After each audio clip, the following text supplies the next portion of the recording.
Halo lagi pemirsa, Anda masih menyaksikan Dunia Kita Produksi VOA Indonesia. Dan kali ini saya dan Susi berada di depan Monumen Perang Dunia Kedua yang letaknya tidak jauh ya dari Lincoln Memorial tadi. Seberang-seberangan ya? Betul. Iya.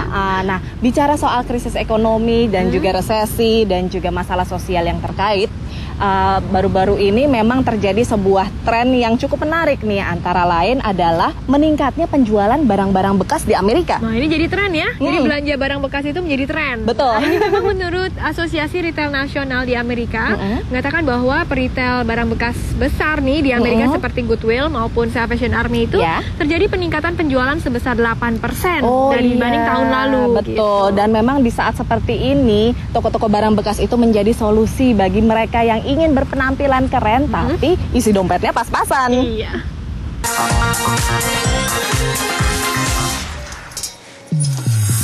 New with tags. Gaya tidak harus mahal. Tidak perlu berbelanja di butik bergengsi untuk menemukan baju kesukaan. Prinsip ini dipegang blogger fashion Gillian Kirkpatrick yang gemar berburu pakaian di Goodwill. Juicy couture. The set is usually $200. So you're gonna save $95. Goodwill adalah lembaga nirlaba yang menjual baju dan aksesoris, buku maupun perlengkapan rumah sumbangan warga. Barang-barang sumbangan dijual kembali dengan harga terjangkau sehingga bisa menolong warga lain dan menciptakan lapangan kerja. Banyak barang yang disumbangkan ke Goodwill masih dalam kondisi prima, termasuk baju baru atau yang bermerek. Julian lewat blognya DC Goodwill Fashion Blog ikut mempopulerkan tren baru di masa resesi, berburu baju bermerek di toko barang bekas. Mereka yang teliti bisa saja menemukan barang bermerek super murah bahkan 1/10 harga aslinya atau kurang. So, my friend actually is over there. He told me about that there's good shopping here and they have name brands. So we just came here just to check it out and it's been good so far.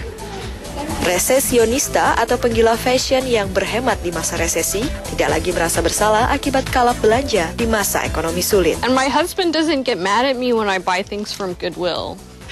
And that is why I shop here so much. Resesi ternyata membawa berkah bagi organisasi seperti Goodwill karena lebih banyak konsumen beralih ke toko mereka. Which is spending less and getting more value for your dollar. So because the merchandise at Goodwill is very low cost, we're seeing more and more people come into our retail stores these days in order to stretch their dollars in a tough economy. Putting 3 new stores in the Washington, D.C. area next year, while most retail stores are suffering, we're actually growing. Selain melayani pelanggan baru yaitu para fashionista, kini Goodwill menghadapi tantangan baru. Walaupun angka pembelian barang bekas meningkat, sumbangan justru berkurang. Alasannya, di masa resesi, orang cenderung menyimpan barang. Goodwill berharap tren menurunnya sumbangan akan berubah karena di masa seperti ini semakin banyak warga mengandalkan Goodwill untuk kebutuhan sandang mereka. Untuk Dunia Kita dari Washington DC, Juanita Wiratmaja dan Christine Lantang, VOA Indonesia.